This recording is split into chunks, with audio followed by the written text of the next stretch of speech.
just for you. Welcome to my world. 3분의 1 지분 매각입니다. 자, 보십시오.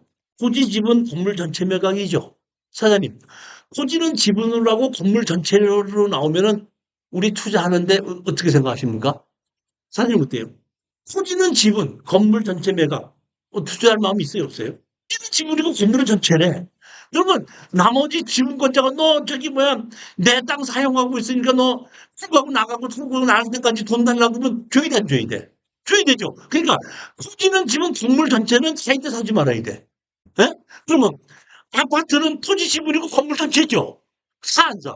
아파트는 토지 지분이고 건물 전체인데 왜 사? 그거는 부분소유, 토지는 부분소유잖아. 지분으로 갖고 있고. 그렇잖아요. 그렇기 때문에 그런 아파트 같은 토지 지분 건물 전체는 투자가 괜찮은 겁니다. 근데 아파트가 아닌 단독주택 중에서 토지는 지분 건물 전체는 안 되는 거예요. 이해하셨죠? 자, 그러면 여기 보자 이런 얘기예요. 여기 유치권도 신청해 놓은 곳이 있는데 근린시설로 얼마짜리가 5억 2천짜리가 얼마까지 떨어졌어? 8,800. 아씨. 얘 보면 산업단지 아니더라고. 산업단지 안에다가 이 사람이 너무 창고 같은 거를 지었는데 잘 안 나가는지 영업집으로 세를 준 것 같아요. 그러니까 산업단지 아니다 보니까 땅을 크게 쪼갰어요. 공장이나 창고를 짓기 위해서. 자, 그러다 보니까 자, 봤더니 이 땅 전부 다가 경매거든요. 이 건물이 차지하고 있는 지분이고 건물은 전체야. 아파트가 똑같은 거야. 즉, 땅은 구분 소유. 그 구분 소유하고 있는 건물 전체야. 이해가 가셨습니까?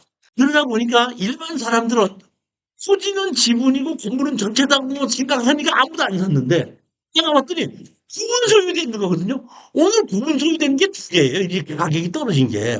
그러다 보니까 여기 보시면 지금 얼마 5억짜리가 얼마까지 돼서 8,800만 원까지 떨어진 겁니다. 여기 보면 근린시설 해갖고 1층, 1층 이렇게 돼 있는데 여기 보면 근린시설에서 앞에 건물에 하나가 두 개의 건물이 있습니다.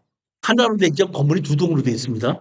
여기 보면 감정평가사가 최영석 소유지 지분이라고 나와 있죠. 요만큼이라는 얘기. 이게 이 건물 하나, 이 건물 하나예요. 여기 보면 이렇게 된 겁니다. 이게 건물, 부분 소유 토지입니다. 요거는 스마트 국토 정보로 본 거고, 요거는 다음으로 항공사진을 보면 여기 건물 이렇게 돼 있죠. 그러니까 여기가 뭔가 산업단지 아니거든요. 공업단지 아니다 보니까 건물을 크게, 땅을 크게 그렇게 잘라서 공장이나 이렇게 큰 사람은 들어오는데 그렇지 않은 사람은 안 들어오다 보니까 이 사람들이 사가지고 여기다 앞에다 건물을 두 개 주고 두 개 건물을 지은 겁니다. 그러니까 건물을 전부 다 여기다 네 개를 지은 겁니다. 구분 소유로. 그러니까 뒤에 주인 따로 앞에 주인 따로입니다. 뭐. 그러니까 뒤에 있는 주인이 보면 이거를 지금 뭐야 보면 여기 숙당 시장하고 이 경구장을 하고 있고 뒤에서 보면 이렇게 되는 이 뒤에 건물이 있고 앞에 건물이 있고 제가 보기엔 이거는 근린시설로 허가를 받았지만 거의 창고식으로 지은 것 같아요. 기준 권리가 10억으로 돼 있고 11억을 청구한 겁니다.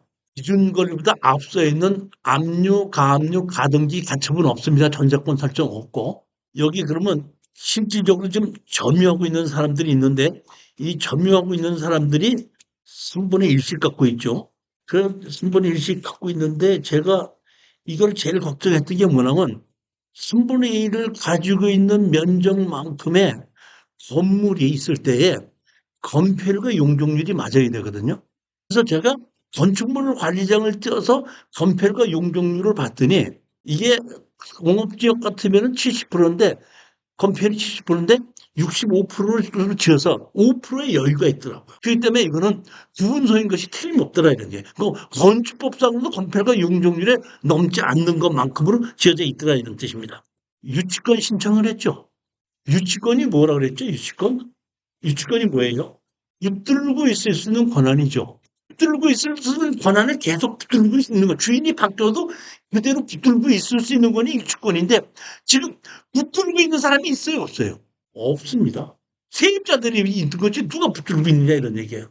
따라서 경매를 시작하게끔 되면은 제일 먼저 하는 게 뭐예요? 압류부터 하죠.